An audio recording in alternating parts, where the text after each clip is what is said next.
Alright, I've expanded it into a single, continuous UK-style first-person script with added mini-hooks, legal conveyancer scene, investigator interview, deeper parent dialogues, strong visual motifs, and a clear promise-payoff thread. 1 block, Olivia voice, pause markers, /////. Here you go. I was halfway through cutting into the roast when Dad leaned in, eyes fixed on me like I was a problem to be solved, and said in that flat, managerial tone he uses when he's already made up his mind, "You can take the guest room. Or move out." The fork slipped from my hand and rang against Nan's old china, that thin, bell-like sound you can feel in your teeth, and for a heartbeat I stared at my own face shimmering in the gravy, wondering how a daughter who kept the lights on could be downsized at her own family table. Across from me, my brother, Callum, let out a small laugh he does when he thinks he's beaten me at something. His wife, Sienna Hart, titled her chin, sleek ponytail, a watch that ticks louder than a metronome, and smiled like a cat with cream. Dad didn't look at me again. Mum twisted a napkin into a cord, eyes on her plate, practicing the religion of staying quiet. "It's decided," Dad added, as if reading from a memo. And in that breath between a decision and its echo, that thin place where everything is still reversible, I chose. "Fine," I said, and my voice didn't shake. "I'm gone." I stood, left the roast, left the room, left the ledger of quiet sacrifices that had been holding that house up like hidden beams, and I walked out. ///// Mini hook, 25%. I thought that was the end. It wasn't. 2 weeks later, the phone rang at sunset and I heard my brother in the background shouting, "She's lying, Mum, tell me she's lying," and the truth I'd been collecting clicked into place like scaffolding around a ruined wall.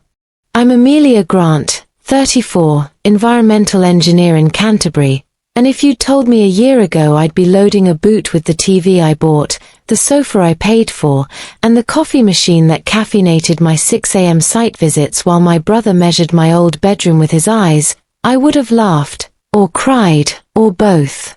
But here's what I wish someone had told me earlier. If you are the reliable one, your reliability becomes the furniture other people lean on without asking if it can take the weight. Sometimes the only way to stop being invisible is to leave. I had a plan, even then, though I didn't have the courage to name it out loud. Years back, when Nan passed, the St. Dunstan's house, a red brick semi with a bow window and stubborn roses that bloom in weather they've no business blooming in, began swallowing money the way old houses do, damp sneaking up behind the bookcase, a boiler that sulked through February, sarfits that looked fine until the wind told the truth. Dad's pension didn't stretch.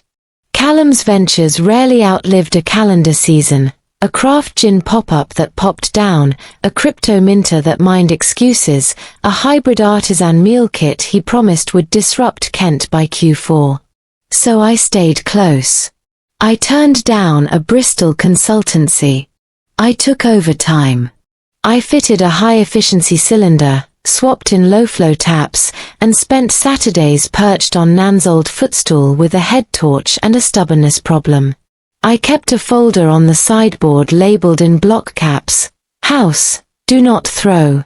Dad once slid it under a wobbly table leg. Help, I told myself, is love in action. But love offered quietly can look like background noise to people who prefer the song of someone else's dreams. Then came Sienna.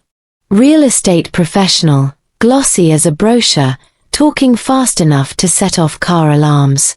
She'd glide into Sunday dinners in a camel trench and heels that clicked a claim into the floorboards, dropping words like equity release, leveraged opportunity, off-market access, and watching Dad's eyes light up in a way my new double-glazed windows never elicited. Callum adored her. She's a closer, meals. Engineers don't close. We fix. He thought it was a jab. I wore it as a badge. I wanted to be charmed. I really did. But the numbers didn't add up. Cotswolds weekends soft posted in tasteful beige, a coupe that purrs, a bag that costs a month of my rent, a phone for business upgraded twice in 6 months. Canterbury isn't Knightsbridge. Commission is lumpy even in good markets. And Sienna was 30 and already walking like the staircase belonged to her. I asked Mum, gently. Mum said, "Don't be skeptical, love. She's very polished. In our house, polished means we've decided to like her." The Sunday my life split into before and after, Callum shoved the front door with his hip, dragging 2 suitcases. "We're moving in," he announced, and Sienna stepped across the threshold like the first day of a mid-budget drama. Dad didn't blink. "Amelia, guest room or leave." My mouth went dry. I listed the ledger, electricity, repairs, the water heater that still visits me in dreams, the paint on these walls, but Dad flicked his hand like swatting a blue bottle. "They need space. They've got plans." Plans, that word that carved grooves in my bones. Something in me lifted, like a bridge past capacity finally shedding load, and I left. That night, the boot lid slammed with a clean, final thud that sounded like a door inside me saying, "Enough ///." West of Westgate Towers, I found a rental with exposed brick, a narrow galley kitchen, and a window overlooking cyclists in Highvis. Grace Holloway, colleague, now friend, she laughs like a kettle right before the boil, turned up with a spider plant and a yoga flyer. "Reset," she said, tapping the word. "I don't believe in resets. I believe in shims, braces, foundations." But I went. And in a room that smelled faintly of lemons and mats, I noticed my breath again. The itch that wouldn't settle had a name, Sienna. So I rang Michael Reeves, a contact from a retrofit conference in Bath whose voice stays level even when the world tilts, and asked if he'd heard of her. He paused. "Sienna Hart."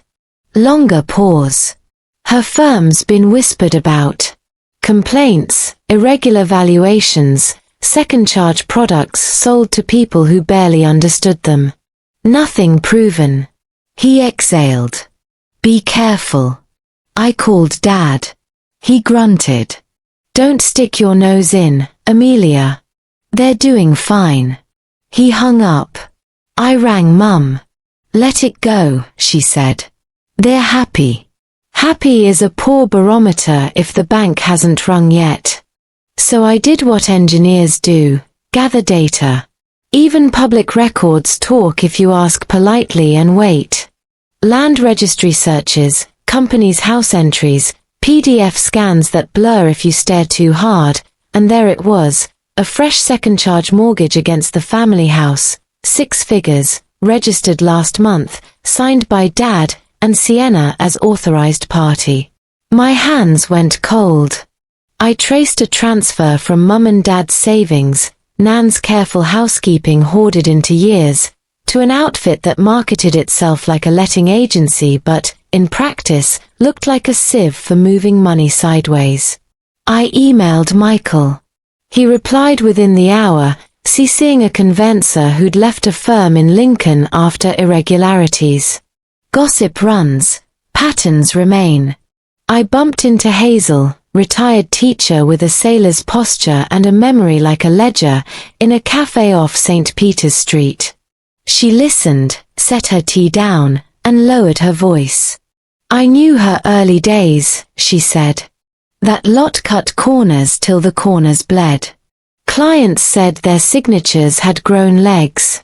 Values inflated with helium. She didn't get splashed when it all went wrong, but she was there. Her words landed like small stones in a pond. Plip, plip, ripples of consequence. I walked to St. Dunstan's on legs that felt like scaffolding and found Callum unloading shopping like we were filming an advert for toothpaste. "We need to talk," I said, showing him the entries, the transfers, the dates. He scanned, shoved my phone back. You're jealous, he spat. Sienna's successful. You hate that. The old me would have begged him to read again. The new me pocketed my phone and went inside. Mum was stirring soup, wooden spoon moving like a metronome beating time to a silence song. Mum, I said, please. Check the signatures. Check the amounts. Ask Sienna what she's put on the house. The spoon slowed. Don't start trouble, she murmured. The kettle clicked. Steam fogged the window I'd paid to seal. I left. The front door caught on a lump in the frame, the kind of swelling moisture leaves when it's been allowed to seep. Mini hook, 50% I thought I'd done enough. That I could step back and let gravity do the rest. But truth has a way of knocking, sometimes with knuckles, sometimes with badges. The doorbell at my flat rang and rang, impatient, insistent. Mum on the phone, whispering, Amelia, there are people here. I drove the 12 minutes to St. Dunstan's in 8, breath high, palms slick, and found 2 investigators on the doorstep with a stack of papers and faces designed for fluorescent lights. Economic Crime Unit, Kent Police. They needed Ms. Hart. Suspected fraudulent transactions, forged documents, misappropriation of funds. Callum stared, mouth open. Dad's face shed its color like an old wall losing paint in rain. She's not here, he said. They handed a card. We'll be back. Sienna's coupe idled across the road. She stepped out, phone in hand, scanning angles. I walked over with my own phone recording in my coat pocket, hands steady, not because I wasn't afraid, but because there's a peculiar calm that arrives when the facts line up like steel. Sienna, I said. She paused, that cut-glass accent sharpening on my name. The second charge. The savings. The shell that's a sieve. Tell me I'm wrong. She watched me a heartbeat too long. The performance fell. Fine, she hissed, like a kettle giving up steam. Your father signed. The house was collateral. Callum didn't read a thing. Not my problem if they couldn't keep up. You used them, I said. They trusted you. She lifted one shoulder. They wanted to believe. That's on them. She slid into the driver's seat and pulled away. The recording warmed my palm, suddenly heavy as a brick. Inside, everything broke at once. Callum paced. How could she? Amelia, why didn't you? He looked at me like I'd withheld a life jacket on a boat already listing. I tried, I said. You called me jealous. Mum sat down like the chair had been waiting to catch her for a decade. Dad unfolded the paperwork with hands that remembered how to hold me and had learned, lately, how to let me go. Calls began. The bank, the firm, the polite language of consequence in fonts that don't blink. Late that night, the landline rang like it had crawled out of 2006. We're in trouble, Amelia, Dad said, voice cracking down the middle. Can you come back? We need you. I saw a fork hit a plate, a boot lid thud, Roses holding on through bad weather. No, I said. Not a punish you, no. A save me, no. I gave everything, and you chose Callum's plans and Sienna's gloss over my reality. You're adults. This is yours to fix. I put the phone down gently. The silence afterwards belonged to me.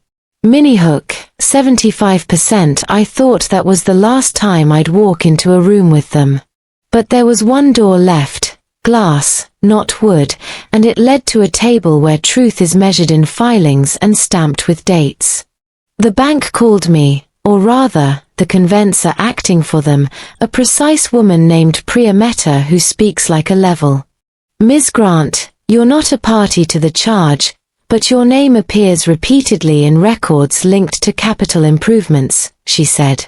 If you're willing, I'd like to take a statement to support the investigation. I sat at a rectangular table under fluorescent lights that made everyone look equally tired. Priya slid a copy of the second charge deed across, amount, date, signatures. She drew a neat box around Sienna's authority letter. We see this sometimes, she said. Authorizations for convenience, then convenience stretched. She turned to me. In your own words, list what you funded. My engineer's brain loves a list. Double-glazed units, south-facing bay, replacement cylinder, low-flow retrofits, electrical remedial on ring main, soffit repair, water-saving garden taps, Part 50 insulation top-up, paint and materials. Priya nodded, annotating. And you warned your family? I nodded. Multiple times. She paused. I'm sorry, she said, not as a functionary, as a human. This will help. After that came the investigator interview. A room with too little on the walls and too much in the air.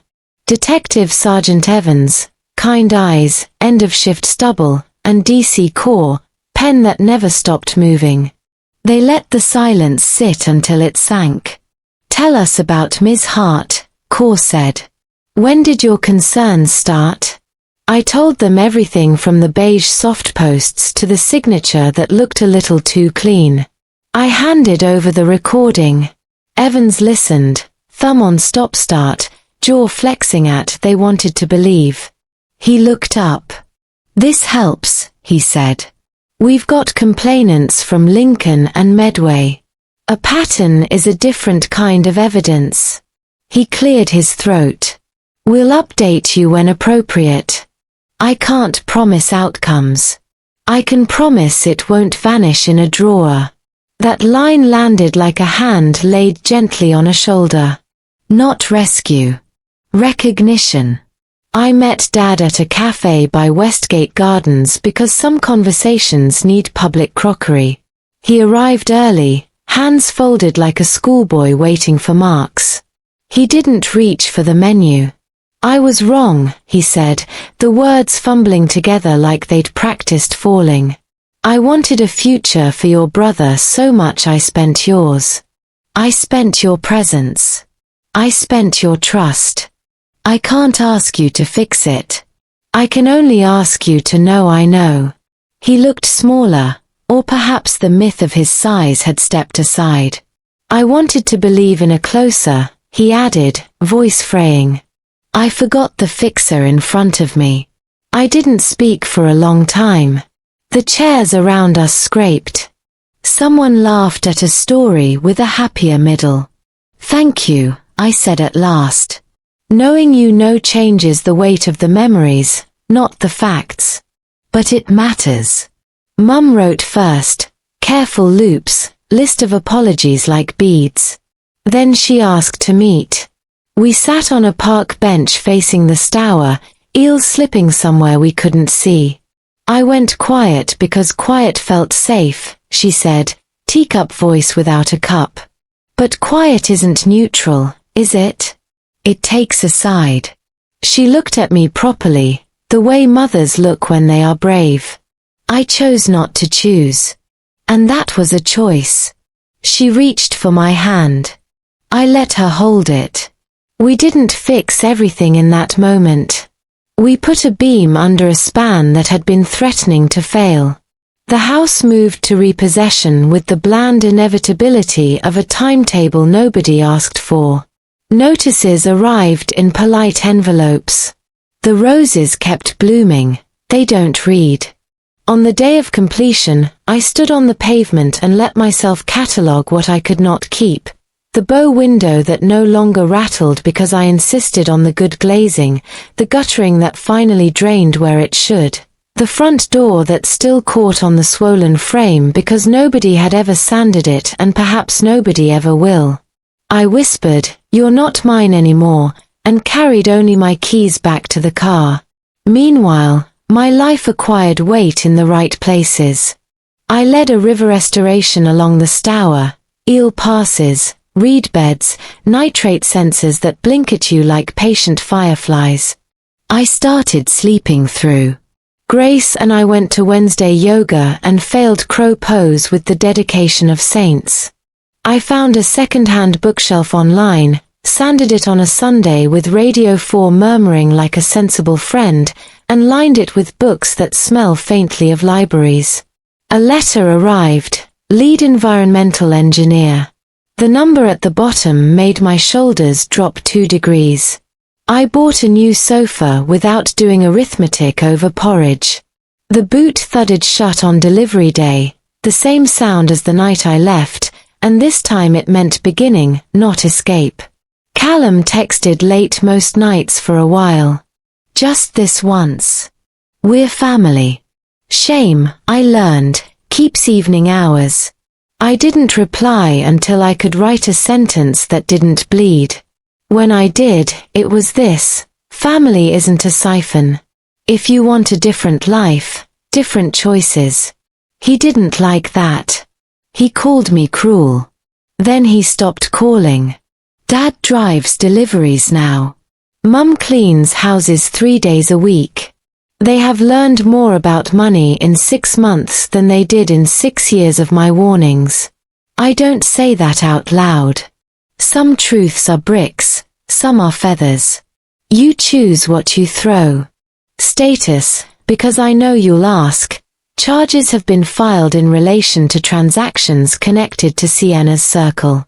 Fraud by false representation, forgery, money laundering offences under poker.